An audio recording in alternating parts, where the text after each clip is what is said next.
নাকি ব্যবসা করা হারাম, ঠিক আছে না? ব্যবসা আপনি করে কাজ যেমন কি ধরে নিতেন কুমার হুজুরের দিকে আবার রাজনীতিও করে। রাজনীতি আমাদের বাধ্যতার প্রতি সম্পদ, এই তো ওরা নিছেন না। হুজুর সব ধরনের বান জায়েজ, রাজনীতির বান করবেন না মসজিদের মধ্যে। কেন? রাজনীতি কি আপনাদের বাপদাদার প্রত্যেক সম্পদ নেই? হ্যাঁ, আমি আপনি ওই নবীর উম্মত যেই নবী 5 ওয়াক্ত নামাজের ইমামতিও করছে, রাষ্ট্রের ইমামতিও করছে, ঠিক না? ঠিক না? আমি ওই নবীর উম্মত। আপনি কোন নবীর উম্মত তিনি আগে পরিষ্কার করেন। আপনি যে আমাকে হুমকি দেন জুমার বয়ানে রাজনীতি বলবেন, কেন বলবো না? আমার নবী মসজিদে জুমার নামাজ পড়ে আর রাজনীতি করেছেন, রাষ্ট্র চালিয়েছেন। হ্যাঁ, আমার নবী যেমন 5 ওয়াক্ত নামাজের ইমাম ছিলেন, তিনি রাষ্ট্রের ইমাম ছিলেন। তিনি যখন কি বানাইছেন যে হুজুর আপনার কাম হচ্ছে আমার আব্বা মরে গেলে ইমাম সাহেব হইবেন, আর 5 ওয়াক্ত নামাজের ইমাম আর রাষ্ট্রের ইমাম সাহেব আমরা নিজেরাই। 53 বছর ধরে তো আমরা ইমামতি করছেন, করেন নাই? করছেন। ঘোরাক দিন দিচ্ছেন না আমাদের, ঘোরাক দিন দিচ্ছেন তো এই দেশটা। আমাদের মসজিদের ইমাম বানায় রাষ্ট্রের ইমাম তো আপনারা ছিলেন, সারা জীবন তো ইমামতি করছেন। কি দিয়েছেন দেশকে?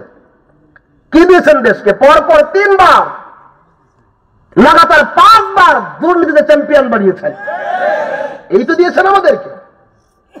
53 বছর ধরে, 53 বছর ধরে রাষ্ট্রের ইমাম আপনাদের ইমামতির দায়িত্ব দেওয়া হয়েছে।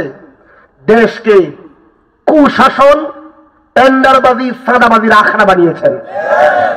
সময় এসেছে এবার উল্টে দেওয়ার, সময় আসছে উল্টে দেওয়ার। আমরা ওই নবীর উম্মত যেই নবী মসজিদের ইমাম, রাষ্ট্রের ইমাম ছিলেন। এই জন্য আমি অনুরোধ করব প্রত্যেকটা আলেম রাজনীতি করেন। আর কত আর কত এগুলো বহুত বাড়িয়েছেন, মেম্বার বহুত হয়েছে, চেয়ারম্যান বহুত হয়েছে।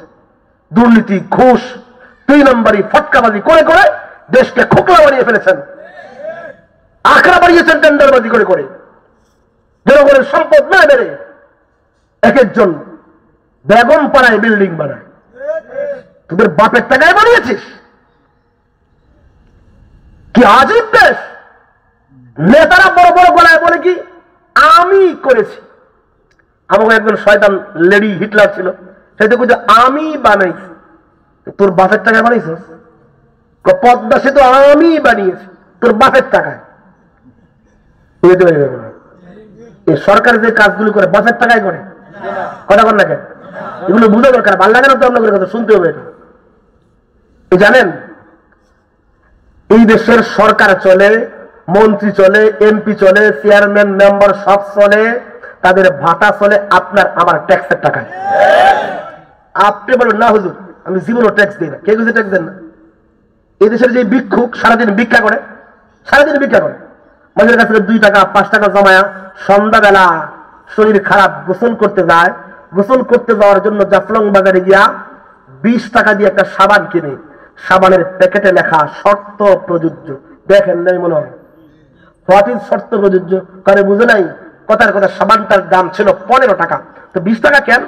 5 টাকা ম্যানুফ্যাকচার করার সময়, বানানোর সময় সরকারকে চাঁদা দিয়েছে। আমি কি বুঝাতে পারতেছি? এর মানে মার্কেট থেকে পণ্য আমি কেনার আগেই আমার নামে সরকারের ফান্ডে চাঁদা জমা হয়ে যায়। বুঝাইতে পারতেছি? 3 টাকার শ্যাম্পু কিনি, কমপক্ষে 50 পয়সা সরকারকে চাঁদা দেওয়া হয়। এর মানে এই দেশের ভিক্ষুকরা পর্যন্ত তারা স্বাধীন মানুষের কাছ থেকে ধার করে চলে, ভিক্ষা নিয়ে চলে। এই গরিব দুঃখী মেহনতি ভিক্ষুকরা পর্যন্ত সরকারকে চাঁদা দেয়, ট্যাক্স দেয়, ভ্যাট দেয়।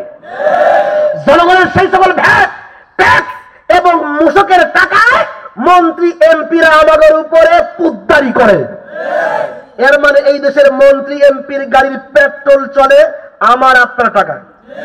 কোন মন্ত্রী এমপির টাকায় এই দেশের মানুষ চলে? বলেন চলে? নিজের অধিকার শিখতে শিখেন, অধিকার বুঝতে শিখেন। এরা আমাদের উপর ছড়ি ঘোরায়, বড় বড় কথা বলে আমি করেছি, আমি করেছি। বাপের টাকায় করেছে।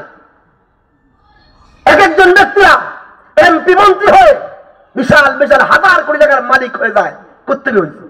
জনগণের রক্ত চুষা টাকা দিয়ে দিয়ে এরা আমাদের সমাজকে, রাষ্ট্রকে একটা ব্যর্থ রাষ্ট্র বানিয়েছে, গরিব রাষ্ট্র বানিয়েছে। এই জন্য সময় আসছে এবার পল্টি দেওয়ার। কার কথা আর কথা কয়ে লাভ নেই, তাকে আমি কেবল আমি কোথায় কোথা আছে কয়ে কোনো লাভ আছে এমনি করে, কোনো লাভ নেই। জামাই তো আগেরটাই, খালি প্রত্যেক বছর কয়েক বছর পরে পরে নতুন পাঞ্জাবি কিনতে, বুঝাইতে পারি নাই। জামাই সব নতুন পাঞ্জাবি পরলেই তো নতুন জামাই হয় না, কথা কন না কেন? এই পুরান বউরে নতুন জামা পরাইলে কি নতুন হয়? তো হায়া লজ্জা নাই কেন আপনার? আর কত 53 বছর তো গেছে, 53 বছর পেরিয়ে গেছে তো। এই 53 বছর পরে কয়েক বছর পর পর শাড়ি নতুন পরে পরে, নতুন পাঞ্জাবি পরে নতুন জামাই সেজে আসছে, তো জামাই কিন্তু আগেরটাই, নতুন না আগে।